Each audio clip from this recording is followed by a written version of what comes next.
સાથે તમે બી વાંચો. પાર્સલ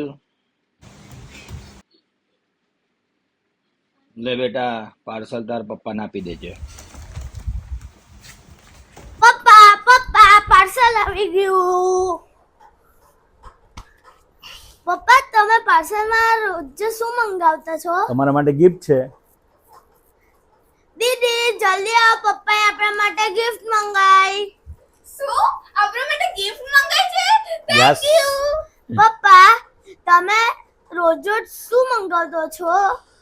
બેટા હું રોજ તમારા માટે એવી ગિફ્ટ લાવું છું, એ ગિફ્ટથી તમે ખુશ થઈ જશો અને તમારા જીવન ઘડતરમાં તમને આ ગિફ્ટ બહુ જ કામ આવશે. આ ગિફ્ટ છે, ચલો ખોલીને બતાવો.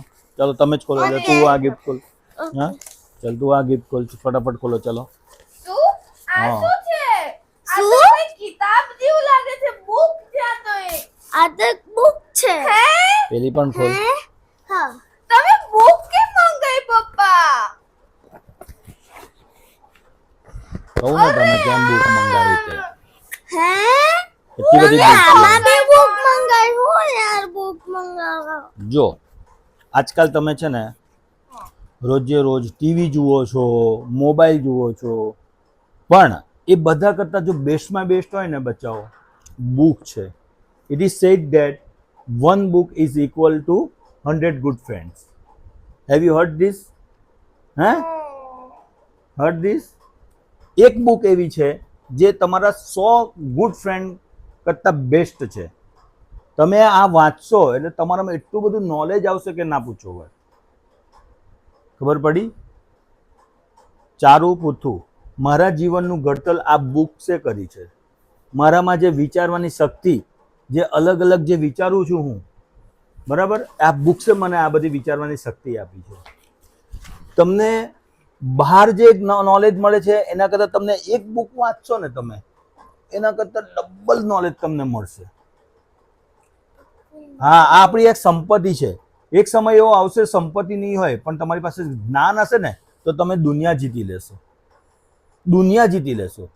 એટલે બેટા હું એમ કહું છું કે બુક્સને તમારો સહારો આપો. જ્યાં પણ જાઓ, ટ્રેન, બસ, ક્યાંય પણ ફ્રી પડો તો મોબાઈલ ના લેશો, તમે ટીવી ના જોશો, એક બુક વાંચી લેજો, તમને ખ્યાલ આવશે. બરાબર? મારી લાઇબ્રેરીમાં તે જોઈને બુક્સ છે. ધારો કે હું બધી બુક્સ ઘણી બધી હું લાવું છું, હું એને વાંચતો નથી કોઈક વાર, કારણ કે મારી પાસે ટાઈમ નથી હોતો. પણ જે દિવસે હું ઓફિસથી આવું, હું ફ્રસ્ટ્રેટેડ થઈ ગયો હોય, હું બહુ બધો થાકી ગયો હોય, તો એ દિવસે મને કોઈ એક બુક એમાંથી સિલેક્ટ કરીને હું વાંચી લઉં ને તો મને એટલો આનંદ આવે કે ના, મારો બધો થાક ઉતરી જાય છે. આ મારો બેસ્ટ ફ્રેન્ડ છે. અચ્છા, એટલા માટે તમે અહીંયા બુક શેલ્ફ બનાવેલો છે. હા, આ બુક શેલ્ફ એટલા માટે છે કે હું શું કરું, માર્કેટમાં જેટલી બધી બુક્સ આવતી હોય એ બુક્સને હું ખરીદી લઉં. ભલે હું એને વાંચું કે ના વાંચું, ખરીદીને મૂકી દઉં. પણ જે દિવસે મને થાક લાગતો હોય, જે દિવસે હું અપસેટ હોઉં, જે દિવસે મને આમ મૂડ ઓફ હોય, એ દિવસે મારી નજર આ બુક શેલ્ફ પર જાય છે કે આમાંથી કોઈક તો મારો મિત્ર છે, હું એ વાંચીશ ને તો હું ફ્રેશ થઈ જઈશ. એટલે બેટા ગમે ત્યારે તમે સ્કૂલથી આવો, તમે ફ્રી હોવ, ટ્યુશનથી આવો, તમે કોઈ પણ ફ્રી હોવ તો તમે એક બુક વાંચજો. બુક એટલે આખી નહીં, કોઈ એક ચેપ્ટર, એની વાંચવાની પણ રીત છે. આ કોઈ એક ચેપ્ટર, ધારો કે 2 પેજ છે કે 1 પેજ છે, એને 1 પેજ કે 2 પેજ વાંચીને તમે એના પર ફ્લિપ એક કાગળ મૂકી દો, પછી બંધ કરી દો કે ચાલો હવે કાલે આટલું વાંચીશ. ધીમે ધીમે એને વાંચશો ને તો તમને ગમશે. અને આ એટલું સરસ છે ને, એવી મજા તો તમને ક્યાંય નહીં આવે. પણ એકવાર તમને આદત તો પાડવી પડશે બેટા, કારણ કે લોકોને નથી હોતી બુક વાંચવાની આદત જ નથી હોતી. કેટલી બધી લાઇબ્રેરી હોય છે, પણ એ લાઇબ્રેરીમાં કોઈ જવા જ નથી માંગતું. લાઇબ્રેરી હવે સુમસામ થઈ ગઈ છે, કોઈ જવા જ નથી માંગતું. બસ મોબાઈલ આવી ગયા છે. આ મોબાઈલથી કેટલી બધી બેડ હેબિટ છે. મોબાઈલ ડિસએડવાન્ટેજ એટલા બધા છે, આપણી આંખો બગડે, બધું થાય.